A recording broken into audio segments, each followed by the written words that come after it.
अस्सलामु अलैकुम वरहमतुल्लाहि वबरकातुहू।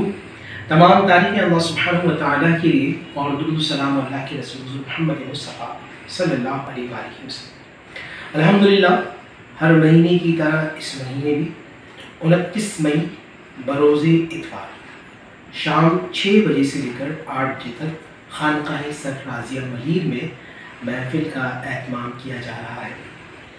और अल्हम्दुलिल्लाह इस मरतबा का जो मौजू है बड़ा शानदार है। फ़बीअय्यि आलाइ रब्बिकुमा तुकज़्ज़िबान, और अपने रब की किन किन नेमतों को झुटलाओगे। आँख नेमत है, कान नेमत है, ज़बान नेमत है, रिश्तेदार नेमत है, औलाद नेमत है, और इंसान की सबसे बड़ी नेमत सेहत है। और फिर आप इर्द गिर्द पर नज़र डालते हैं तो नेमत ही नेमतें हैं।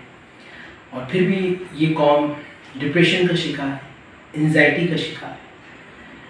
इस कौम के दिमाग में हम कहते हैं कि डिप्रेशन बहुत ज़्यादा है, और उसको अगर हम शरीयत में देखें तो वो वसवसा है जो शैतान डाल रहा होता है। किसी न किसी हवाले से गलतफहमी इंसान के दिल दिमाग में होती है, जिससे इंसान परेशानी का शिकार होता है।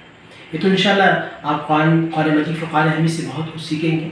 दूसरा कि हम जो हदीस के अंदर जो कुछ अस्कार हैं जो नबी अलैहिस्सलाम ने बयान किए उसकी हम तकरार कराते हैं। 41,000 मरतबा आयतुल कुर्सी उस दिन खानकाह में कराई जाती है, उसका विर्द कराया जाता है। 41,000 मरतबा आयत करीमा का विर्द किया जाता है, और जो चहल क़ाफ़ है उसका विर्द किया जाता है, और जो अहादीस में जो कुछ अस्कार हैं वो कराए जाते हैं।